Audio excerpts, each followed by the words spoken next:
Friends, welcome to my channel. In this video, we are going to see the Hindu explanation of 9th July 2026. Before entering into this video, I would like to share something, guys. Newspaper reading is very important for UPSC preparation. So don't skip newspaper reading, guys. So in this video, I will just give explanation of important news articles. So after watching this video, try to read newspaper. Hardly it will take 1 to 1.5 hours, guys. You can easily complete the newspaper, but you have to try. So without you trying to read newspaper, nothing will happen. Okay, fine. Let's move on to the today's news. When it comes to first news, US-Iran war related வந்திருக்குது. அதோட update தான் நம்ம பார்த்துட்டு இருக்கோம். Because இது கண்டினியூஸா வந்துட்டே தான் இருக்கும், டெய்லியும் வந்துட்டே தான் இருக்கும். ஸோ அதோட அப்டேட் இன்னைக்கு என்ன நடக்குது அப்படின்னு பார்த்தீங்கன்னா, ஆக்சுவலி பார்த்தீங்கன்னா ஜூன் 17th MOU சைன் பண்ணியிருக்காங்க. ஸோ வார எண்டுக்கு கொண்டு வரணும் அப்படின்னு சொல்லிட்டு MOU சைன் பண்ணாங்க. பட் அதுக்கப்புறம் இருந்தே பார்த்தீங்கன்னா ரெண்டு சைடும் மாறி பார்த்தீங்கன்னா அடிச்சுக்கிட்டே தான் இருக்கிறாங்க. US பார்த்தீங்கன்னா ஸோ சதர்ன் ஈரானை ஹிட் பண்ணியிருக்குது. ஸோ 8 மிலிட்டரி பர்சன்ஸ் இறந்து போயிருக்காங்க. அண்ட் இந்த சைடு பார்த்தீங்கன்னா ஸோ ஈரான் என்ன பண்ணியிருக்கு அப்படின்னா, ஸோ பெர்ஷியன் கல்ஃபில் இருக்கக்கூடிய 85 US மிலிட்டரி அசட்ஸை பார்த்தீங்கன்னா அடிச்சிருக்காங்க. ஸோ அப்படின்னு சொல்லிட்டு கிளைம் பண்ணுறாங்க. ஸோ இது போயிட்டே தான் இருக்குது. ஸோ இந்த MOU இன்எஃபெக்டிவாக இருக்குது அப்படின்னு பேசுகிறாங்க. ஸோ ஈரான் கூட டீல் பண்ணுறது பார்த்தீங்கன்னா வேஸ்ட் ஆஃப் டைம் அப்படின்னு சொல்கிறாங்க. அண்ட் இந்த ஓவர்சீஸ் அதாவது சீஸ் ஃபயர் பார்த்தீங்கன்னா ஓவர் ஆயிருக்கு அப்படின்னு ட்ரம்ப் சொல்லியிருக்காங்க. ஸோ அதுதான் இந்த நியூஸில் சொல்கிறாங்க. அண்ட் இந்த இடத்துல பார்த்தீங்கன்னா ஸ்டாக் ப்ரைஸ் பார்த்தீங்கன்னா 2% டிப் ஆயிருக்கு அப்படின்ற மாதிரி பேசுகிறாங்க. ஸோ இந்த வார் ரிலேட்டடான இந்த வாரோட இம்பாக்ட்னால ஸ்டாக் ப்ரைஸ் டிப் ஆயிருக்கு அப்படின்ற மாதிரி பேசுகிறாங்க. ஸோ என்ன இஷ்யூ அப்படின்னு சொல்லிட்டு நம்ம நெக்ஸ்ட் ஸ்லைடில் இதை பற்றி பார்ப்போம். ஸோ இந்த சைடு பார்த்தீங்கன்னா இந்தியா என்ன சொல்கிறாங்க அப்படின்னா, இதுக்கு டீப் கன்சர்ன்ஸ் சொல்லியிருக்கிறோம். பிகாஸ் ரெண்டு நேஷன்ஸும் பார்த்தீங்கன்னா ரெண்டு பார்ட்டிஸும் பீஸ்க்கு வாங்க. ஸோ டைலாக் டிப்ளமசி மூலயமா ஸோ பீஸ்ஃபுல்லான ஒரு எண்டு கொண்டு வாங்க, ஸோ பீஸ்ஃபுல்லான ஒரு சொல்யூஷன் கொண்டு வாங்க அப்படின்ற மாதிரி நம்ம பேசியிருக்கிறோம். தென் இந்த நியூஸ் ஆர்டிக்கல் பாருங்கள். ஸோ வேர்ல்டு பேஜில் இந்த நியூஸ் ஆர்டிக்கல் கொடுத்துருப்பாங்க. ஸோ இதில் கொஞ்சம் டீட்டெயில்டாக எக்ஸ்பிளைன் பண்ணியிருப்பாங்க. ஸோ இந்த அக்ரிமெண்ட் MOU என்ன ஆச்சு அப்படின்னு சொல்லிட்டு, என்ன இஷ்யூ அப்படின்னு சொல்லிட்டு டீட்டெயில்டாக கொடுத்துருப்பாங்க. ஸோ ரீசெண்டாக பார்த்தீங்கன்னா நேட்டோ சம்மிட் நடந்திருக்குது, அங்காராவில் நடந்திருக்குது. ஸோ அதில் US பிரசிடென்ட் என்ன சொல்லியிருக்காங்க அப்படின்னா, ஸோ இந்த சீஸ் ஃபயர் ஓவர் ஆயிருச்சு அப்படின்ற மாதிரி சொல்கிறாங்க. அண்ட் இந்த டிஸ்பியூட் என்ன, இந்த ஸ்டேட் ஆஃப் ஹார்மோஸாவில் தான் டிஸ்பியூட் இருக்குது. அந்த டிஸ்பியூட் என்ன அப்படிங்கிறதா இந்த ஆர்டிக்கல் எக்ஸ்பிளைன் பண்ணியிருப்பாங்க. ஓகேங்களா? ஸோ இப்போ ஃபஸ்ட்டு MOU சைன் பண்ணாங்க இல்லையா? MOU சைன் பண்ணும்போது ஈரான் என்ன ப்ராமிஸ் பண்ணுச்சு அப்படின்னா, ஸோ இந்த ஸ்டேட் ஆஃப் ஹார்மோஸா வழியாக ஸோ நாங்கள் அலோவ் பண்ணுறோம், சேஃப் பேசேஜ் ஆஃப் அந்த டேங்கர்ஸை என்ஷோர் பண்ணிக்கிறோம். அண்ட் ஆல்சோ என்ன சொல்லியிருக்காங்க அப்படின்னா, so never to make nuclear bomb அப்படின்னு நம்ம ப்ராமிஸ் பண்ணியிருக்காங்க. ஈரான் ப்ராமிஸ் பண்ணியிருக்குது. ஸோ அதே மாதிரி US என்ன சொல்கிறாங்க அப்படின்னா, அந்த பிளாக்கேட்ஸ் எல்லாம் நாங்கள் லிஃப்ட் பண்ணிக்கிறோம், சாங்ஷன்ஸை வேவ் பண்ணிக்கிறோம்.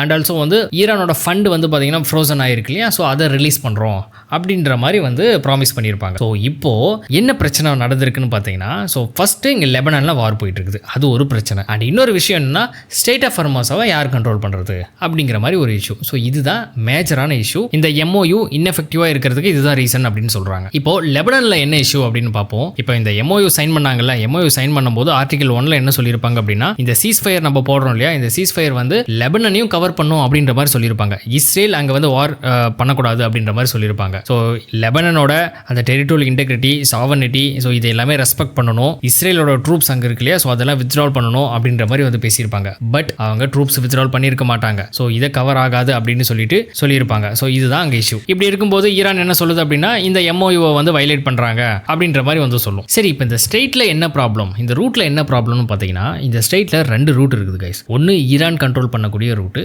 இன்னொன்று பார்த்தீங்கன்னா ஓமன் கண்ட்ரோல் பண்ணக்கூடிய ரூட்டு. இப்போ இந்த நார்த் ரூட்னு சொல்லுவாங்க. இந்த நார்த் ரூட் அந்த கிரீன் கலர் லைனில் இருக்கு பாருங்க, இது நார்த் ரூட். இது பார்த்தீங்கன்னா இதுதான் இந்த MOU அக்ரிமெண்ட் படி, இந்த மெமோரண்டம் படி ஷிப்ஸ் இதில் தான் போகணும் அப்படின்னு சொல்லிட்டு சைன் பண்ணியிருக்குது. ஸோ இப்போ இதில் தான் நீங்கள் போகணும், இதுதான் ஆத்தரைஸ்டு ரூட்டு அப்படின்னு சொல்லிட்டு ஈரான் கிளைம் பண்ணுறாங்க. பிகாஸ் இந்த ரீஜனில் ஈரான் கண்ட்ரோல் பண்ணணும் அப்படின்னு நினைக்கிறாங்க. ஸோ அதனால் அவங்க இந்த வழியில் மட்டும் தான் ஷிப் அலோவ் பண்ணுவோம் அப்படின்னு சொல்கிறாங்க. ஸோ மற்ற சைடு இந்த சவுத் ரூட் இருக்குது பார்த்தீங்கன்னா, இந்த ரெட் கலர் ரூட், இதில் போச்சு அப்படின்னா அது டேஞ்சரஸ் ஜோன், அது அன்ஆத்தரைஸ்டு ரூட்டு, அங்கே போகும்போது நாங்கள் அட்டாக் பண்ணுவோம் அப்படின்னு பார்த்தீங்கன்னா ஈரான் சொல்கிறாங்க. இப்போ அங்கே ஷிப்ஸ் போயிருக்குது, ஒரு 3 ஷிப்ஸ் பார்த்தீங்கன்னா அட்டாக் பண்ணியிருக்காங்க ரீசெண்டாக. ஸோ இதுக்கு US திரும்ப அட்டாக் பண்ணுது. ஸோ இந்த மாதிரி மாறி அட்டாக் பண்ணிட்டு இருக்காங்க. ஸோ நாங்கள் சொல்கிற ரூட்டில் போங்க, இல்லைனா நாங்கள் அட்டாக் பண்ணுவோம் அப்படின்னு அவங்க சொல்கிறாங்க. ஸோ இதுதான் இஷ்யூ. ஸோ இது எப்போ முடியும் அப்படின்னு பார்த்தீங்கன்னா தெரியல. மறுபடியும் டாக் போகும் அப்படின்ற மாதிரி பேசிக்கிறாங்க. ஸோ பார்ப்போம் என்ன நடக்குதுன்னு சொல்லிட்டு அப்டேட் பார்த்துட்டே இருப்போம். இந்த நியூஸ் ஆர்டிக்கல் இதை பற்றி தான் பேசியிருப்பாங்க. ஸ்டோரி மாதிரி இருக்கும் கைஸ், ஜஸ்ட் ஒரு டைம் ரீட் பண்ணி பாருங்கள், உங்களால் ஈஸியாக புரிஞ்சுக்க முடியும். And moving on to the next news, Russia கிட்டேருந்து ஆயில் இம்போர்ட் பண்ணுறோம்ல, ஸோ இது as of May 2026 படி 40% இன்க்ரீஸ் ஆகிருக்கு அப்படின்னு சொல்கிறாங்க. அண்ட் நம்ம என்ன சொல்கிறோம் அப்படின்னா, ஸோ நம்ம கண்டினியூஸாக வந்து ட்ரை பண்ணிட்டு தான் இருக்கோம், நம்மளோட சோர்ஸ் ஆஃப் ஆயிலை வந்து டைவர்சிஃபை பண்ணுறதுக்கு நாங்கள் ட்ரை பண்ணிட்டு இருக்கோம் அப்படின்னு சொல்கிறாங்க. ஸோ எங்கே அப்படின்னா வெனிசுலா, ஈரான் கிட்ட இருந்து நம்ம இம்போர்ட் பண்ணுவோம் அப்படின்ற மாதிரி சொல்லியிருக்காங்க. நம்ம இப்போது இம்போர்ட் பண்ணிட்டு தான் இருக்கோம், பட் அதோட டைவர்சிஃபிகேஷன் அந்த வால்யூமை வந்து இன்க்ரீஸ் பண்ண போகிறோம். ஸோ அதுதான் வந்து பேசியிருக்கிறாங்க. ஒரு டைம் ரீட் பண்ணிங்கனாவே உங்களுக்கு நல்லா புரியும். நம்பர்ஸ் பேசியிருப்பாங்க கைஸ், எவ்வளோ இம்போர்ட் பண்ணுறோம், ஸோ எவ்வளோ ப்ரைஸ் லாஸ்ட் இயர்லேருந்து இந்த வருஷத்தை வந்து கம்பேர் பண்ணி பேசியிருப்பாங்க. அண்ட் 2% வால்யூம் வைஸ் பார்க்கும்போது 2% வந்து ரெடியூஸ் ஆகிருக்கும், பட் ப்ரைஸ் வைஸ் பார்த்தீங்கன்னா இன்க்ரீஸ் ஆகிருக்கும், பர்சன்டேஜ் வந்து பார்த்தீங்கன்னா இன்க்ரீஸ் ஆகிருக்கும். அதுதான் பேசியிருப்பாங்க. ஜஸ்ட் ஒரு டைம் ரீட் பண்ணி பாருங்கள். அண்ட் இன்னொரு ஃபேக்ட் என்னன்னா, India is the world 3rd largest oil importer and consumer அப்படிங்கிறது தெரிஞ்சுக்கணும். குளோபலி 88% வந்து க்ரூட் பார்த்தீங்கன்னா நம்ம இம்போர்ட். அண்ட் இந்த பிஸ்னாய் நியூஸ் இருக்குது பார்த்தீங்களா, ஸோ இந்த நியூஸ் வந்து நான் சிம்பிளாக எக்ஸ்பிளைன் பண்ணுறேன், ஜஸ்ட் புரிஞ்சுக்கோங்க. என்ன நடந்திருக்கு அப்படின்னா 2023 ஒரு இன்சிடென்ட் நடந்திருக்கு. இந்த ஹர்தீப் சிங் நிஜார் அப்படின்னு சொல்லிட்டு ஒருத்தர் இருக்கிறாரு. அவர் வந்து ப்ரோ காலிஸ்தானி டெரரிஸ்ட். இவரை கொண்டுட்டாங்க. ஸோ கனடாவில் வந்து பார்த்தீங்கன்னா இவரை கொண்டுட்டாங்க. இந்த டைமில் வந்து பார்த்தீங்கன்னா நம்மளுக்கு வந்து டிப்ளமேட்டிக் ரிலேஷனில் கனடாவுக்கும் இந்தியாவுக்கும் உள்ள டிப்ளமேட்டிக் ரிலேஷனில் ஒரு சின்ன ரிஃப்ட் கிரியேட் ஆயிருக்குது. பிகாஸ் ஆஃப் இந்த இடத்துல ஒரு மர்டர் நடந்திருக்குது இல்லையா. ஸோ இந்த டைமில் ஸோ இதை தொடர்ந்து இன்வெஸ்டிகேஷன் போயிருக்குது. ஸோ ஆப்ரேஷன் ஹார்ட் பால் அப்படின்னு சொல்லிட்டு ஒரு இன்வெஸ்டிகேஷன். ஸோ இந்த ஆப்ரேஷன் மூலமா கன்க்ளூட் பண்ணியிருக்காங்க. யார் கண்டக்ட் பண்ணாங்க அப்படின்னா US, கனடா, யூரோப். ஸோ இவங்கெல்லாம் ஒன்றா சேர்ந்து இந்த ஆப்ரேஷன் கண்டக்ட் பண்ணி ஸோ கன்க்ளூட் பண்ணியிருக்காங்க. இதில் இந்த கன்க்ளூஷனில் பிஷ்னாய் அண்ட் பிரார், ஸோ இவங்க தான் ஆர்டர் பண்ணியிருக்கிறாங்க அவரை கொல்ல சொல்லி அப்படின்னு சொல்லிட்டு கன்க்ளூட் பண்ணியிருக்காங்க. இந்த டைமில் ஸோ இதோட அப்டேட் என்னென்னா, ஸோ இந்த FBI இருக்கும்ல, so Federal Bureau of Investigation, so அவங்க என்ன சொல்லியிருக்காங்க அப்படின்னா ரிவார்ட் அனௌன்ஸ் பண்ணியிருக்காங்க. $50,000 வந்து ரிவார்ட் பண்ணுறோம். ஸோ பிராரோட அரெஸ்ட் அண்ட் எக்ஸ்ட்ரடேஷனுக்கு ஹெல்ப் பண்ணுறவங்க அண்ட் அவங்கள தொடர்ந்து இருக்கிறவங்க, ஓகேங்களா, ஸோ அவங்களோட அசோசியேட் ஆகிருக்கிறவங்களுக்கு ஹெல்ப் பண்ணுறவங்களுக்கு வந்து பார்த்திங்கன்னா இந்த அமௌண்ட் வந்து தரோம் அப்படின்ற வந்து பார்த்திங்கன்னா சொல்லியிருக்காங்க. ஸோ ஆல்ரெடி இந்த பிஷ்னாய் அப்படிங்கிறவர் வந்து பார்த்திங்கன்னா இந்த சபர்மதி ஜெயிலில் தான் இருக்கிறார். ஸோ இதுதான் இஷ்யூ. எக்ஸாம் பர்ஸ்பெக்டிவ்ல வந்து பார்த்தீங்கன்னா நம்ம எதுவும் பெருசாக இதில் இருந்து இன்ஃபர் பண்ண முடியாது. ஜஸ்ட் ஒரு டைம் ரீட் பண்ணிக்கோங்க, இந்த மாதிரி ஒரு இஷ்யூ இருக்குது அப்படின்ற மாதிரி தெரிஞ்சுக்கோங்க. அவ்வளோதான் guys. Moving on to the next news, reservation ரிலேட்டடாக இருக்கக்கூடிய ப்ராப்ளம். ஸோ இங்கே என்ன சொல்லியிருப்பாங்க அப்படின்னா, ஒரு கவர்மெண்ட் ஆர்டர், ஓகேங்களா, இந்த கவர்மெண்ட் ஆர்டரில் என்ன சொல்லியிருப்பாங்க அப்படின்னா, so BC, MBC, denotified communities are SC இவங்க கன்வெர்ட் ஆகுறாங்க, முஸ்லீம்க்கு கன்வெர்ட் ஆகுறாங்க அப்படின்னா, ஸோ அவங்க BCM அப்படின்னு சொல்லிட்டு கன்சிடர் பண்ணணும். ஸோ அப்போ தான் ரிசர்வேஷன் பெனிஃபிட் வந்து கிடைக்கும் அப்படின்னு சொல்லிட்டு ஒரு கவர்மெண்ட் ஆர்டர். இந்த கவர்மெண்ட் ஆர்டரை ஹைகோர்ட் என்ன பண்ணியிருக்கோம் அப்படின்னா அன்கான்ஸ்டிடியூஷனல் அப்படின்னு சொல்லியிருக்கும். இப்படி இருக்கும்போது நம்ம தமிழ்நாடு கவர்மெண்ட் என்ன பண்ணுது அப்படின்னா சுப்ரீம் கோர்ட்டுக்கு அப்பீல் போகிறோம். இவ்வளோதான் விஷயம், ஓகேங்களா. ஸ்பெஷல் லீவ் பெட்டிஷன், இந்த இடத்துல ஸ்பெஷல் லீவ் பெட்டிஷனுக்கு வந்து ஃபைல் பண்ணியிருக்கிறோம். ஸோ ஒன்ஸ் வந்து பார்த்தீங்கன்னா ஸ்பெஷல் லீவ் பெட்டிஷனுக்கு போகும்போது ஸோ அதோட ஜட்மெண்ட் வந்து பார்க்கும்போது தான் இதோட கன்க்ளூஷன் என்னன்னு நம்மளுக்கு தெரியும். ஸோ ஆர்டிகல் 136 பற்றி நம்ம தெரிஞ்சுக்கணும். Special leave petition, so supreme court இருக்கக்கூடிய ஒரு ஸ்பெஷல் பவர், ப்ரொசீடிங் போயிட்டு இருக்கக்கூடிய ஒரு கேஸாக இருக்கட்டும், இல்லை வந்து ஜட்மெண்ட் வந்த ஒரு கேஸாக இருக்கட்டும், ஸோ இது ரெண்டுமே வந்து பார்த்தீங்கன்னா அப்ளிகபிள், அப்பீல் போகலாம், ஓகேங்களா. ஸோ அதுதான் வந்து இந்த ஆர்டிக்கலை மென்ஷன் பண்ணியிருப்பாங்க. ஸோ ஜட்மெண்ட்டாக இருக்கட்டும், so any court or any tribunal, so அங்கே இருக்கக்கூடிய ஜட்மெண்ட்டுக்கு அப்பீல் வந்து போகலாம், ஸ்பெஷல் லீவ் பெட்டிஷன் மூலமா அப்பீல் வந்து போகலாம் அப்படின்ற மாதிரி சொல்லியிருப்பாங்க. அண்ட் இது வந்து பார்த்தீங்கன்னா discretionary power of Supreme Court, mandatory right கிடையாது, ஓகேங்களா. அண்ட் இதில் எக்ஸம்ஷன் இருக்குது. மிலிட்டரி ட்ரிபுனல்ஸ் இருக்கும் இல்லையா, ஸோ அந்த இடத்துல ஏதாவது ஒரு இஷ்யூ டிஸ்பியூட் ஆகுது, ஸோ அங்கே ஒரு ஜட்மெண்ட் கொடுக்குறாங்க, அதுக்கு நம்ம அப்பீல் போகலாமான்னு கேட்டிங்கன்னா அப்படி போக முடியாது, ஓகேங்களா. ஸோ அதுதான் இங்கே தெளிவாக சொல்லியிருப்பாங்க. மிலிட்டரி ட்ரிபுனல்ஸ்க்கு வந்து எக்ஸம்ஷன் இருக்குது அப்படிங்கிறத தெரிஞ்சுக்கணும், ஓகேங்களா. ஸோ இதுதான் ஆர்டிகல் 136. ஸோ இந்த நியூஸ் ஆர்டிகல் ரிலேட்டடாக நம்ம இந்த 136 மட்டும் தான் தெரிஞ்சுக்கணும். ஸோ ஸ்பெஷல் லீவ் பெட்டிஷன் பற்றி தான் பேசியிருப்பாங்க. அண்ட் இந்த ரிசர்வேஷன் இஷ்யூ அதையும் வந்து பார்த்திங்கன்னா தெரிஞ்சுக்கணும், ஓகேங்களா. ஸோ அதை தாண்டி இதில் ஒன்றும் கிடையாது. ஸோ பார்ப்போம் இதோட ஜட்மெண்ட் என்ன வருதுன்னு பார்ப்போம், ஓகேங்களா. ஜட்மெண்ட்டில் பார்க்கும்போது தான் கன்க்ளூஷனாக இது நம்மளால புரிஞ்சுக்க முடியும். Moving on to the next news, private medical college ரிலேட்டடாக வந்திருக்கும். ஸோ என்ன பண்ணியிருக்காங்க அப்படின்னா 3 பிரைவேட் மெடிக்கல் காலேஜுக்கு டீம்டு யூனிவர்சிட்டி ஸ்டேட்டஸ் கொடுத்துருப்பாங்க. சரி, இப்போ இந்த ஸ்டேட்டஸ் கொடுக்கறதுனால என்ன பிரச்சனைன்னு பார்த்தீங்கன்னா, இந்த டீம்டு யூனிவர்சிட்டி கொடுத்துட்டாங்க, ஒரு மெடிக்கல் காலேஜுக்கு வந்து பார்த்தீங்கன்னா டீம்டு யூனிவர்சிட்டி அப்படின்னு சொல்லிட்டாங்க அப்படின்னா, இந்த யூனிவர்சிட்டி இந்த 7.5 அந்த ஹரிசாண்டல் ரிசர்வேஷன் இருக்கும் பார்த்தீங்கன்னா, கவர்மெண்ட் ஸ்கூல் ஸ்டூடெண்ட்ஸ்க்கு வந்து நம்ம வச்சுருக்கோம். இந்த பாலிசி, இந்த ரிசர்வேஷன் பாலிசியை அவங்க ஃபாலோ பண்ணணும்னு அவசியம் கிடையாது, ஓகேங்களா. அண்ட் MBBS அந்த BDS சீட்ஸ் எல்லாம் அவங்க இண்டிபெண்ட்லி அவங்க ஃபில் பண்ணிக்கலாம் அப்படின்ற மாதிரி ஒரு ரூல் இருக்குது. அப்படி இருக்கும்போது டீம்டு யூனிவர்சிட்டி ஸ்டேட்டஸ் கொடுத்துட்டாங்க. ஸோ இப்போ என்ன நடக்கும் அப்படின்னா, இந்த கவர்மெண்ட் ஸ்கூல் ஸ்டூடெண்ட்டுக்கு அந்த ரிசர்வேஷன் கிடைக்காது. ஸோ இதுதான் இஷ்யூ, ஓகேங்களா. ஸோ இதுக்கு தான் வந்து ஸ்டேட் கவர்மெண்ட் வந்து லீகல் ஆக்ஷன் எடுக்கணும் அப்படிங்கிற மாதிரி பேசியிருப்பாங்க. ஸோ ஒரு டைம் ரீட் பண்ணி பார்த்தீங்கன்னா உங்களுக்கே புரியும். அதை தாண்டி இதில் ஒன்றும் கிடையாது. ஓகேங்களா? ஸோ இந்த டீம்டு யூனிவர்சிட்டியில் இதுதான் பிரச்சனை, இந்த ஸ்டேட்டஸில் இதுதான் பிரச்சனை. ஓகேங்களா? இதில் அடிஷ்னல் ஃபேக்ட் என்னென்னு பார்த்தீங்கன்னா, இந்த டீம்டு யூனிவர்சிட்டி ஸ்டேட்டஸ் யார் கொடுப்பாங்கன்னு பார்த்தீங்கன்னா சென்ட்ரல் கவர்மெண்ட் தான் வந்து கொடுக்கும். So with recommendation of UGC அப்படிங்கிறதையும் தெரிஞ்சுக்கோங்க. அண்ட் நெக்ஸ்ட்டு இந்த கீழே இருக்கிற நியூஸ் வந்து பார்த்தீங்கன்னா ஆன்டிசிபேட்டரி பெயில். ஓகேங்களா? ஸோ இதில் நம்ம தெரிஞ்சிக்க வேண்டியது ஆன்டிசிபேட்டரி பெயில்னா என்னன்னு சொல்லிட்டு. ஆன்டிசிபேட்டரி பெயில்னு வந்து பார்த்தீங்கன்னா அரெஸ்ட் பண்ணப்படும் போது அந்த அரெஸ்ட்டை அவாய்ட் பண்ணுறதுக்காக முன்னாடியே வாங்கி வச்சுக்கிறது. யார் கொடுப்பாங்கன்னு பார்த்தீங்கன்னா ஹைகோர்ட், செஷன் கோர்ட் வந்து கொடுக்கலாம். அண்டு ட்ரெடிஷ்னல் பெயில்னு வந்து ஒன்று இருக்குது. ஸோ அது என்னென்னு பார்த்தீங்க அப்படின்னா, ஸோ அரெஸ்ட் ஆனதுக்கப்புறம் ஸோ கஸ்டடியிலேருந்து ரிலீஸ் பண்ணணும் அப்படிங்கிறதுக்காக வாங்கப்படக்கூடிய ஒரு பெயில். அந்த பெயில் யார் கொடுப்பாங்கன்னு பார்த்தீங்கன்னா போலீஸ் பர்சன் கொடுக்கலாம். பெயிலபிள் அஃபென்ஸ்க்கு மட்டும் போலீஸ் பர்சன்ஸ் வந்து கொடுக்கலாம். மற்ற விஷயத்துக்கு வந்து பார்த்தீங்கன்னா magistrate, session court, high court, so இவங்க கொடுக்க முடியும் அப்படிங்கிறத தெரிஞ்சுக்கோங்க. மூவிங் அடுத்த நெக்ஸ்ட் நியூஸ் என்னன்னு பார்த்தீங்கன்னா, so like state election commissioner இருப்பார் இல்லைங்க, ஸோ அவங்கள வந்து ஸ்டெப் டவுன் பண்ண சொல்லியிருக்காங்க. ஆக்சுவலி என்னன்னா, ஸ்டேட் எலெக்ஷன் கமிஷன் அப்படிங்கிறது இருக்குன்னு நம்மளுக்கு தெரியும். ஸோ இவங்க constitutional body, autonomous body, responsible for conducting free and fair election to the local self government. ஓகேங்களா? ஸோ இது ஃபேக்ட். இப்போ இதில் இவங்களை எப்போ அப்பாயின்மெண்ட் பண்ணியிருக்காங்க? மார்ச் 2024 அப்பாயின்மெண்ட் பண்ணியிருக்காங்க. ஸோ 5 இயர் டேர்ம் இருக்குது. ஓகேங்களா? அப்படி பார்க்கும்போது மே 2029 தான் டென்யூர் வந்து எண்ட் ஆகுது. அண்ட் ஒன் மோர் திங், கரண்ட்டாக என்ன நடந்துட்டு இருக்கு அப்படின்னா, ஸோ கரண்ட்லி 28 டிஸ்ட்ரிக்டில் இருக்கக்கூடிய அந்த ரூரல் லோக்கல் பாடிஸோட டென்யூர் முடிஞ்சு போச்சு. ஓகேங்களா? அதுவும் எப்போ? ஜனவரி 2025 ஜனவரி 25 முடிஞ்சு போச்சு. அண்ட் ஆல்சோ அதர் 9 டிஸ்ட்ரிக்டில் இருக்கக்கூடிய லோக்கல் பாடிஸ் வந்து அக்டோபர் 19 முடிய போகுது. அது மட்டும் இல்லாமல் அர்பன் லோக்கல் பாடிஸ் இருக்கும் இல்லையா, மார்ச் 1 2027 அதுக்கும் டென்யூர் வந்து முடிய போகுது. ஸோ இப்படி இருக்கும்போது எலெக்ஷன் ப்ராசஸ் வந்து பார்த்தீங்கன்னா போயிட்டு இருக்குது. இந்த எலெக்ஷன் ப்ராசஸ்லாம் போயிட்டு இருக்கும்போது, இந்த ஒர்க்கு போயிட்டு இருக்கும்போது தான் என்ன சொல்கிறாங்க அப்படின்னா, தமிழ்நாடு கவர்மெண்ட் என்ன சொல்லுது, இந்த ஸ்டேட் எலெக்ஷன் கமிஷனை நீங்கள் ஸ்டெப் டவுன் பண்ணுங்க அப்படின்னு சொல்லுது. பிகாஸ் இவங்களாம் டிஎம்கே பீரியடில் இருக்கும்போது அப்பாயின்மெண்ட் பண்ணப்பட்ட ஆஃபீஸர்ஸ். சரி, ஏன் இவங்களை வந்து ரிமூவ் பண்ண சொல்கிறாங்க? இவங்களே வந்து ரிமூவ் பண்ணலாம்ல, ஆனால் ஸ்டெப் டவுன் பண்ண சொல்கிறாங்க. இவங்க தமிழ்நாடு கவர்மெண்ட் கேட்குது ரிமூவ் பண்ணுங்க அப்படின்னு சொல்லிட்டு கேட்குது. என்ன அப்படின்னா, இந்த இடத்துல தான் 243 ஆர்டிகல் 243K அப்படின்னு ஒரு விஷயம் இருக்குது. அதை நம்ம தெரிஞ்சுக்கணும். இந்த ஆர்டிகல் படி கான்ஸ்டிடியூஷன் என்ன சொல்லுது அப்படின்னு பார்த்தீங்கன்னா, state election commissioner is appointed by governor. And இவங்களை ரிமூவ் பண்ணணும் அப்படின்னா ஹைகோர்ட் ஜட்ஜ் இருக்காங்க பார்த்தீங்களா, ஸோ அவங்கள என்ன கிரவுண்ட்ஸில் நீங்கள் ரிமூவ் பண்ணுவீங்களோ அந்த கிரவுண்ட்ஸில் தான் இவங்களை ரிமூவ் பண்ண முடியும் அப்படின்னு வந்து இந்த ஆர்டிகல் சொல்லுது. ஸோ ஆப்வியஸ்லி வந்து இந்த சர்வீஸ் கண்டிஷன்ஸும் வந்து எதுவுமே வந்து சேஞ்சஸ் நடக்கக்கூடாது, வேரி ஆகக்கூடாது ஆஃப்டர் அப்பாயின்மெண்ட்டுக்கு அப்புறம் அப்படின்ற மாதிரி வந்து சொல்கிறாங்க. இப்படி இருக்கும்போது அவங்க அதாவது வந்து பார்த்திங்கன்னா ரிமூவ் பண்ண முடியாது. ரிமூவ் பண்ணணும்னா இவ்வளோ பெரிய ப்ராசஸ் இருக்குது. அதனால தான் வந்து தமிழ்நாடு கவர்மெண்ட் இவங்களே வந்து கேட்குறாங்க, ஸ்டெப் டவுன் ஆகிக்குவாங்க அப்படின்னு சொல்லிட்டு இவங்க கேட்குறாங்க. பட் இந்த நிர்மல் சாமி அவங்க சைடு வந்து பார்த்திங்கன்னா எந்த ஒரு அப்டேட்டும் இன்னும் தெரியல. பார்ப்போம் என்ன அப்டேட் வரப்போது, இவங்க ரிமூவ் ஆகுறாங்களா இல்லை என்ன நடக்குது அப்படின்னு சொல்லிட்டு நம்ம ஃபர்தராக நம்ம வெயிட் பண்ணி பார்க்கும்போது தான் தெரியும். அவ்வளோதான் கைஸ் இந்த நியூஸில், வேறு எதுவும் கிடையாது. ஓகேங்களா? And moving and the next news, ED freezes 440 crores. ஓகேங்களா? அதாவது திரிணாமுல் பேங்க் அக்கௌண்ட்டை ஃப்ரீஸ் பண்ணியிருப்பாங்க கைஸ். இந்த 440 crores வந்து ஃப்ரீஸ் பண்ணியிருப்பாங்க. Under prevention of money laundering ஆக்டுக்கு கீழே பண்ணியிருப்பாங்க. ஓகேங்களா? ஸோ இப்போ இந்த இடத்துல இந்த பொலிட்டிக்கல் நியூஸில் நம்ம தெரிஞ்சிக்க வேண்டியது என்னென்னா அபவுட் இடி. ஸோ இதை பற்றி தான் நம்ம தெரிஞ்சுக்கணும். Enforcement directorate. So is a premier economic intelligence and law enforcement agency அப்படின்னு தெரிஞ்சுக்கோங்க. மினிஸ்ட்ரி ஆஃப் ரெவன்யூக்கு கீழே ministry of finance and department of ரெவன்யூவில் ஒர்க் ஆகிட்டு இருக்குது. ஓகேங்களா? ஸோ 1956 என்ஃபோர்ஸ்மெண்ட் யூனிட் அப்படின்னு இருக்குது. அதை ரீநேம் பண்ணியிருக்காங்க 1957 என்ஃபோர்ஸ்மெண்ட் டைரக்டரேட் அப்படின்னு சொல்லிட்டு ரீநேம் பண்ணியிருக்காங்க.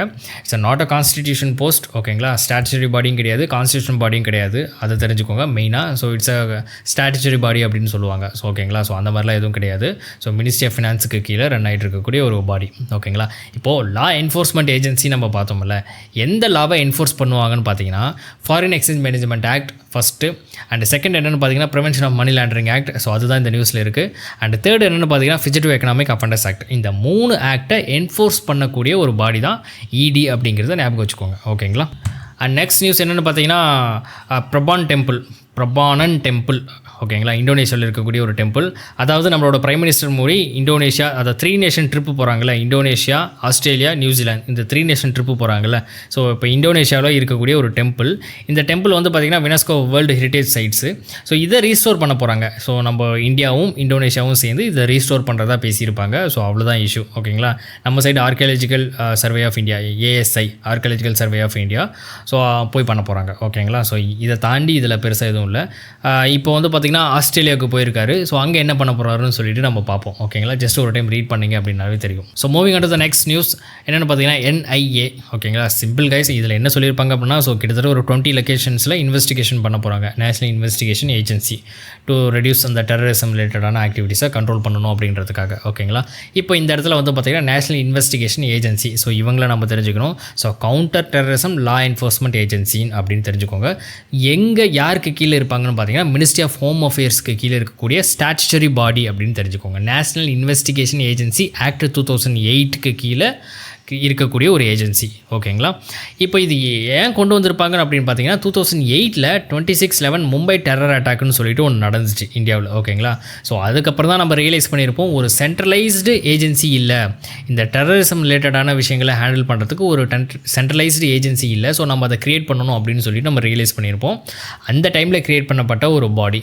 பேன் இண்டியா ஜூரிஸ்டிக்ஷன் இருக்குது. அண்ட் இந்தியா மட்டும் இல்லை, ஸோ இந்தியாவுக்கு வெளியும் போயிட்டு வந்து பார்த்திங்கன்னா இவங்க இன்வெஸ்டிகேஷன் பண்ணலாம் அப்படிங்கிறது தெரிஞ்சுக்கோங்க. ஸோ இந்த கேசஸ் இருக்கும்ல, case investigated by the NIA. So இவங்க NIA இன்வெஸ்டிகேட் பண்ணக்கூடிய ஒரு கேசஸ் எல்லாமே NIA ஸ்பெஷல் கோர்ட்ஸ்னு சொல்லிட்டு ஒன்று இருக்குது. ஸோ அங்கே தான் இது எல்லாமே ப்ராசஸ் பண்ணுவாங்க. அப்பீல்ஸ் போகணும் அப்படின்னு பார்த்தீங்கன்னா ஹைகோர்ட்டுக்கு வந்து நம்ம அப்பீல் போகலாம் அப்படிங்கிறதையும் நம்ம தெரிஞ்சுக்கணும். ஓகேங்களா, ஸோ இதுதான் பேசிக்கான ஃபேக்ட்டு. இது நம்ம நேற்றே பார்த்துருப்போம். ஸோ NIA ED இதெல்லாம் வந்து பார்த்திங்கன்னா ரிப்பீட்டடாக வந்துகிட்டே தான் இருக்கும். CBI இதெல்லாம் ரிப்பீட்டடாக வந்துகிட்டே தான் இருக்கும். ஸோ ஒரு டைம் நம்ம தெளிவாக படித்து புரிஞ்சுக்கிட்டோம் அப்படின்னாவே இது எல்லாமே மறக்காது. இதுலேருந்து கொஷின் கேட்டாலும் நம்மளால் ஈஸியாக வந்து அட்டன் பண்ண முடியும் அப்படிங்கிறது தெரிஞ்சுக்கணும். ஓகேங்களா, அண்ட் பக்கத்தில் இருக்கிற நியூஸ் என்னென்னு பார்த்தீங்கன்னா DRDO. ஸோ லைக் வந்து பார்த்திங்கன்னா சக்ஸஸ்ஃபுல்லாக வந்து டெஸ்ட் பண்ணியிருப்பாங்க. பினாக்கா ராக்கெட் அப்படின்னு சொல்லிட்டு இருக்குன்னு தெரிஞ்சுக்கோங்க. ஸோ இண்டிஜினஸாக டெவலப் பண்ணது DRDO டெவலப் பண்ணது. ஸோ இந்தியன் ஆர்மிக்காக. So all weather multi barrel rocket launcher அப்படிங்கிறது தெரிஞ்சுக்கோங்க. ஓகேங்களா, ஸோ இதுதான் news guys. And next news என்னென்னு பார்த்தீங்கன்னா லைக் ஒரு report, all India survey on higher education report, ministry of education கொண்டு வந்த ஒரு ரிப்போர்ட். இந்த ரிப்போர்ட்டில் என்ன சொல்லியிருப்பாங்கன்னு பார்த்தீங்கன்னா 42% இன்க்ரீஸ் ஆகிருக்குது. சின்ஸ் 2014 ஃபீமேல் என்ரோல்மெண்ட், ஹையர் எஜுகேஷனில் ஃபீமேல் என்ரோல்மெண்ட் 42% இன்க்ரீஸ் ஆகிருக்குது அப்படின்னு சொல்கிறாங்க. நல்ல விஷயம் தானே. ஸோ ஃபீமேல் இங்கே டேட்டாஸ் வந்து கொடுத்துருக்காங்க. ஸோ இது இந்த நியூஸில் ஃபுல்லாகவே நம்பர்ஸ் தான் பேசியிருப்பாங்க. ஸோ இதை ஒரு டைம் ரீட் பண்ணிங்க அப்படின்னாவே போதும். ஜஸ்ட்டு இந்த ஹெட்லைன் மட்டும் தான் நம்ம எடுத்துக்கணும். எங்கேயாவது மெயின்ஸில் வந்து பார்த்திங்கன்னா நம்ம கன்க்ளூட் பண்ணும்போதோ இல்லை ஒப்பீனியன் எங்கேயாவது கொடுக்கும்போதோ இந்த ரிப்போர்ட்டை கோட் பண்ணி நம்மளால் எழுத முடியும். ஈவன் எஸ்ஏயில் கூட நம்மளால் எழுத முடியும். ஓகேங்களா, ஸோ ஜஸ்ட் தெரிஞ்சுக்கோங்க 42% ரைஸ் ஆகிருக்குது. அண்ட் நெக்ஸ்ட் நியூஸ் என்னென்னு பார்த்தீங்கன்னா வேர்ல்டு ஹெல்த் ஆர்கனைசேஷன் என்ன சொல்லியிருக்குன்னா, ஸோ இந்த கேன்சர் ட்ரீட்மெண்ட்டில் நிறைய இனிக்விட்டிஸ் வந்து இருக்குது. ஸோ அது வந்து க்ரோ ஆகிட்டு இருக்குது அப்படின்ற மாதிரி சொல்கிறாங்க. லைக் வந்து பார்த்திங்கன்னா என்ன சொல்லியிருப்பாங்க அப்படின்னா 20.6 மில்லியன் நியூ கேசஸ் வந்து எஸ்டிமேட் பண்ணுறாங்க. அண்ட் அதில் 10 மில்லியன் டெத்ஸ் வந்து ஆனுவலி வந்து நடக்கும் அப்படின்ற மாதிரி வந்து பார்த்திங்கன்னா எஸ்டிமேட் வந்து பண்ணியிருக்காங்க. ஸோ கேன்சர் அப்படிங்கிறது இந்த ஃபேக்ட்ஸ் நம்ம தெரிஞ்சுக்கணும். கேன்சர் அப்படிங்கிறது ஒரு second leading cause of death. ஓகேங்களா, and after vascular disease, cardiovascular டிசீஸ்க்கு அப்புறம் கேன்சர் தான் செகண்ட் பிளேஸில் இருக்குது அப்படிங்கிறத நம்ம தெரிஞ்சுக்கணும். ஓகேங்களா, இதில் மெயின் ப்ராப்ளம் என்ன பேசுகிறாங்க அப்படின்னா, ஸோ கேன்சர் வந்து பார்த்திங்கன்னா most financially and socially devastating challenges a household can face அப்படின்னு சொல்கிறாங்க. ஸோ இது ஃபினான்ஷியல் பேர்டன் அதிகமாக இருக்குது அப்படின்ற மாதிரி சொல்கிறாங்க. இதை ட்ரீட் பண்ண முடியல அப்படின்ற மாதிரி வந்து சொல்கிறாங்க. கிட்டத்தட்ட 45% வந்து இதனாலே வந்து அஃபெக்ட் ஆகுறாங்க அப்படின்னு சொல்கிறாங்க. பிகாஸ் இதை ட்ரீட்மெண்ட் பண்ணுறதுக்கு நிறைய செலவாகும் இல்லையா. ஸோ அந்த செலவை தான் வந்து பேசுகிறாங்க. ஸோ என்ன சொல்கிறாங்க அப்படின்னா, ஸோ இது லைக் வந்து பார்த்திங்கன்னா இதில் ஒரு லைன் சொல்லியிருப்பாங்க. ஸோ கேன்சரில் வந்து சர்வே ஆகிறாங்க அப்படின்னா, ஸோ அவங்க வந்து எப்படி இருக்கணும் அப்படின்னா, ஸோ இப்போ வெல்த்தி பீப்புள் வந்து பார்த்திங்கன்னா போயிட்டு வந்து ட்ரீட்மெண்ட் எடுத்துக்குவாங்க. ஸோ அந்த மாதிரி வந்து இருக்கக்கூடாது. So it's never depend on where they were born what they earn அப்படின்றது சொல்கிறாங்க. வேர்ல்டு ஹெல்த் ஆர்கனைசேஷன் சொல்லியிருக்குது. ஓகேங்களா, ஸோ ஜஸ்ட்டு ஒரு டைம் ரீட் பண்ணிங்கன்னாவே தெரியும். இதில் ஒரு ரிப்போர்ட் பற்றி பேசியிருப்பாங்க. Global status report on cancer யார் கொண்டு வராங்கன்னு பார்த்தீங்கன்னா வேர்ல்டு ஹெல்த் ஆர்கனைசேஷன் கொண்டு வராங்க. ஓகேங்களா, அண்ட் ஆல்சோ இந்த international agency for research on cancer. ஓகேங்களா, ஸோ இதுதான் வந்து சொல்கிறாங்க. இது இப்படியே போச்சு அப்படின்னா இது என்னென்னு வார்ம் பண்ணுறாங்க அப்படின்னா 35 மில்லியன் போகும். நியர்லி 35 லைக் வந்து பார்த்திங்கன்னா to rise to nearly 35 million by 2050 அப்படிங்கிறத பேசுகிறாங்க. ஓகேங்களா, ஸோ இவ்வளோ தான். இதை தாண்டி ஒன்றும் இல்லை. ஜஸ்ட் ஒரு டைம் ரீட் பண்ணிங்கனாவே உங்களுக்கே புரியும் guys. Moving on to the next news. TRAI என்ன சொல்லியிருக்கு அப்படின்னா, ஸோ சம் ரெகுலேஷன்ஸ் வந்து சொல்லியிருக்கு. ட்ரூ காலருக்கு சம் ரெகுலேஷன் சொல்லியிருக்குது. அந்த ரெகுலேஷனில் ஒரு சென்ஸுமே இல்லை அப்படின்ற மாதிரி இந்த நியூஸில் வந்து சொல்லியிருக்காங்க. ஓகேங்களா, என்ன அப்படின்னா ட்ராயோட ரெகுலேஷன் என்னென்னு பார்த்தீங்கன்னா, இப்போ ட்ரூ காலரில் இந்த 140 160 இதில் ஸ்டார்ட் ஆகிற நம்பர்லாம் வந்து பார்த்திங்கன்னா இந்த ப்ரொமோஷனல் கால்ஸ், இந்த பேங்கிங் கால்ஸ்லாம் என்ன பண்ணுறாங்க அப்படின்னா பிளாக் லிஸ்ட்டில் வந்து போட்டுடுறாங்க. ட்ராய் என்ன சொல்லுது அப்படின்னா இதை ஒயிட் லிஸ்ட்டில் மாற்றுங்க அப்படின்னு வந்து சொல்லுது. ஓகேங்களா, ஸோ இப்போது இப்படி இந்த சுச்சுவேஷன் போயிட்டுருக்கும்போது ஸோ என்ன சொல்கிறாங்க அப்படின்னா ட்ராயோட அட்டெம்ப்ட் எப்படி இருக்குது அப்படின்னா நாங்கள் வந்து பார்த்திங்கன்னா சேஃப்டி மெஷர்ஸ்க்காக இந்த மாதிரி வந்து பண்ணுறோம். இப்படி பண்ணும்போது இதை இப்படி ஒயிட் லிஸ்ட் பண்ணுங்கன்னு சொல்கிறது வந்து பார்த்திங்கன்னா சென்ஸ்லெஸ்ஸாக இருக்குது அப்படின்ற மாதிரி சொல்லியிருக்காங்க. அண்டு இந்த நியூஸில் நம்ம தெரிஞ்சிக்க வேண்டியது என்னென்னா இந்த ஆப் ரெகுலேஷன் வரும்போது இந்தியாவில் என்ன இஷ்யூ அப்படின்னு பார்த்தோம் அப்படின்னா ஸோ மல்டிபிள் மினிஸ்ட்ரி வந்து பார்த்திங்கன்னா இதை ரெகுலேட் பண்ணுது. ஓகேங்களா. ஸோ ஃபர்ஸ்ட் விஷயம் வந்து பார்த்திங்கன்னா இந்த டிபார்ட்மெண்ட் ஆஃப் டெலிகம்யூனிகேஷன். ஸோ அவங்களும் வந்து பார்த்திங்கன்னா இதில் லைக் இன்வால்வ் ஆகுறாங்க. ஸோ ஒரு எக்ஸாம்பிள்ஸ் வந்து கொடுத்துருக்காங்க. என்ன அப்படின்னா வாட்ஸ்அப் இருக்கு இல்லையா. ஸோ இந்த வாட்ஸ்அப்பில் சிம் கார்டு வந்து கண்டிப்பாக இருக்கணும். ஸோ இது யூஸ் பண்ணும்போது சிம் கார்டு கண்டிப்பாக இருக்கணும் அப்படின்ற மாதிரி வந்து சொல்லியிருக்காங்க. ஸோ மெய்ட்டி என்ன சொல்லியிருக்கோம், அவங்க லைக் வந்து பார்த்திங்கன்னா ரீசெண்டாக இந்த வாட்ஸ்அப்போட யூசர் நேம் இஷ்யூ இருக்கும் இல்லையா. ஸோ இதை வந்து ஸ்டெப் டவுன் பண்ணுங்கள் பிகாஸ் ஆஃப் வந்து இஷ்யூ வந்து இருக்குது. ஸோ யூசர் நேமை வச்சு பண்ணும்போது நிறைய வந்து ஃப்ராட்லண்ட் கேசஸ் வந்து இன்க்ரீஸ் ஆகும் அப்படின்ற மாதிரி சொல்கிறாங்க. ஃப்ராட் பண்ணவங்களை வந்து பார்த்திங்கன்னா கண்டுபிடிக்கிறது ரொம்ப கஷ்டமாக இருக்கும். ஸோ யூசர் நேமை வச்சு யார் வேணும்னா வந்து யூசர் நேமை மாற்றி வந்து யூஸ் பண்ணிகிட்டு இருக்கலாம் அப்படின்ற மாதிரி. ஸோ அந்த இஷ்யூனால நீங்கள் யூசர் நேமை வந்து அந்த ஃபீச்சர்ஸை வந்து கட் பண்ணுங்கள் அப்படின்னு வந்து சொல்லியிருக்காங்க. ஸோ இப்படி இருக்கும்போது ஒரு சிங்கிள் பாடி இல்லை அப்படின்னு வந்து சொல்கிறாங்க. இந்த ஆப் ரெகுலேஷனுக்கு ஒரு சிங்கிள் பாடி இல்லை அப்படின்னு இந்த ஆர்டிக்கலில் மென்ஷன் பண்ணியிருக்காங்க. ஓகேங்களா. ஸோ இதுதான் இந்த நியூஸில் நம்ம தெரிஞ்சிக்க வேண்டியது. அண்ட் ஃபர்தராக நம்ம இதில் ட்ராய் பற்றி நம்ம தெரிஞ்சுக்கணும். ஓகேங்களா. Telecom Regulatory Authority of India. ஓகேங்களா. இது ஸ்டாச்சுட்டரி பாடி. ஸோ இதில் வந்து பார்த்திங்கன்னா இந்த ஆக்டை தெரிஞ்சுக்கணும். Telecom Regulatory Authority of India act 1997 போடப்பட்ட ஆக்ட். ஸோ அந்த ஆக்ட் கீழே இருக்கக்கூடிய ஒரு அத்தாரிட்டி. ஓகேங்களா. அண்டு மினிஸ்ட்ரி ஆஃப் கம்யூனிகேஷன்ஸ் கீழே ஒர்க் ஆகிட்டு இருக்குது. சேர்பர்சன் ப்ளஸ் மெம்பர்ஸ் வந்து இருப்பாங்க. ஸோ இவங்களை அப்பாயின்மெண்ட் பண்ணுறது யாருன்னு பார்த்தீங்கன்னா சென்ட்ரல் கவர்மெண்ட். ஓகேங்களா. இவங்களோட மெயின் அப்ஜெக்டிவ்னு பார்த்தீங்கன்னா so protect consumer interest and ensure fair competition, promote growth of the telecom sectors and recommend telecom policies and licence மேட்டர்ஸ்லேயும் வந்து பார்த்திங்கன்னா இவங்க இருப்பாங்க. ஸோ இந்த பாலிசிஸ் எல்லாமே இவங்க ரெக்கமெண்ட் பண்ணுறது. ஸோ இந்த பாலிசிஸ் எல்லாமே அட்வைசரி இன் நேச்சர்னு தெரிஞ்சுக்கோங்க, நாட் பைண்டிங் அப்படிங்கிறதும் தெரிஞ்சுக்கணும். ஓகேங்களா. ஸோ இதுதான் பேசிக்காக இருக்கக்கூடிய இன்ஃபர்மேஷன் ட்ராய் ரிலேட்டடாக. And moving and the next news, world பேஜில் இருக்கக்கூடிய இது நியூஸ். ட்ரம்ப் என்ன சொல்லியிருப்பாங்கன்னு பார்த்தீங்கன்னா ட்ரம்ப் பிளாஸ்ட் நேட்டோன்னு சொல்லியிருக்காங்க இல்லையா. ரீசெண்டாக நேட்டோ சம்மிட் நடந்துச்சு கைஸ். ஆங்காரா டர்க்கி அப்படிங்கிற ஒரு பிளேஸில் நடந்துச்சு. ஆங்காரா அப்படிங்கிற ஒரு இடத்துல. இந்த இடத்துல என்ன சொல்லியிருப்பாரு அப்படின்னா ட்ரம்ப் என்ன சொல்லியிருப்பாங்க அப்படின்னா ஸோ யூஎஸ் ஈரான் வார் நடக்கும்போது வந்து பார்த்திங்கன்னா நேட்டோ எங்களுக்கு வந்து எந்த ஒரு சப்போர்ட்டுமே பண்ணலை. அண்ட் ஆல்சோ எங்களுக்கு கிரீன்லேண்ட் வேணும் அப்படின்னு சொல்கிறாங்க. ஓகேங்களா. ட்ரம்ப் என்ன அதுதான் வந்து பார்த்திங்கன்னா is very important for US but not for Denmark. ஓகேங்களா. இப்போ வந்து பார்த்திங்கன்னா டென்மார்க் கண்ட்ரோலில் தான் இருக்குது. இந்த கிரீன்லேண்டை இந்த மேப்பில் கொடுத்துருப்போம் பாருங்கள். ஸோ யூஎஸ் இங்கே இருக்குது, கிரீன்லேண்ட் அங்கே இருக்குதா. ஸோ இந்த கிரீன்லேண்டை தான் யூஎஸ் வந்து வேணும் அப்படின்னு வந்து சொல்கிறாங்க.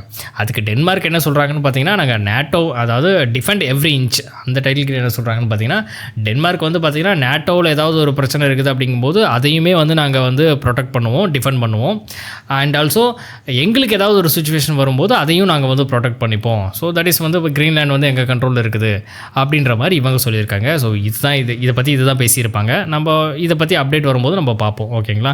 இந்த இடத்துல நேட்டோவை பற்றி நம்ம தெரிஞ்சுக்கணும். North Atlantic treaty organisation. இது ஒரு அலைன்ஸு. வேர்ல்டு வார் 2க்கு அப்புறம் கிரியேட் பண்ணப்பட்டக்கூடிய ஒரு அலைன்ஸ். ஓகேங்களா. ஸோ 1949 வந்து கிரியேட் பண்ணியிருப்பாங்க. 32 மெம்பர் நேஷன்ஸ் வந்து இருப்பாங்க. ஸோ இந்த மெம்பர் நேஷன்ஸ் ஒரு டைம் வந்து பார்த்து வச்சுக்கோங்க. ஓகேங்களா. தட் இஸ் நார்த் அமெரிக்கா அந்த யூரோப் கண்ட்ரியில் இருக்கக்கூடிய அந்த 32 மெம்பர் நேஷன்ஸ் வந்து இருப்பாங்க. ஸோ லைக் வந்து பார்த்திங்கன்னா இந்த நேட்டோவில் இருக்கக்கூடிய மெம்பரை யாராவது அட்டாக் பண்ணாங்க அப்படின்னா அது ஹோல் நேட்டோ மெம்பர்ஸ் எல்லாரையும் அட்டாக் பண்ண மாதிரி ஒற்றுமையாக இருப்பாங்க அப்படிங்கிறது தான் கான்செப்ட். ஸோ அதனால தான் வந்து ட்ரம்ப் என்ன சொல்கிறாரு, யூஎஸ் ஈரான் வாரில் நேட்டோ எங்களுக்கு எதுவுமே சப்போர்ட் பண்ணலை அப்படின்ற மாதிரி பேசியிருப்பாங்க. ஓகேங்களா. ஸோ இதோட மெம்பர் கண்ட்ரிஸ் வந்து பார்த்து வச்சுக்கோங்க, ரொம்ப important. That's it for today guys. So இந்த வீடியோவில் ஒரு அவுட்லைன் கொடுத்துருப்பேன், ஜஸ்ட் பேசிக்கான எக்ஸ்ப்ளனேஷன், இம்பார்ட்டன்ட் நியூஸ் பற்றி நான் கொடுத்துருப்பேன். இப்போ என்ன பண்ணுறீங்க அப்படின்னா ஸோ உங்களோட நியூஸ் பேப்பர் எடுத்து வச்சு படிங்க. இந்த நியூஸ் ஆர்டிக்கல்லாம் ஈஸியாக புரியும். ஸோ உங்களால் ஈஸியாக நியூஸை கவர் பண்ண முடியும். And thank you so much for வாட்சிங் this video. Have a good day. Hello aspirants.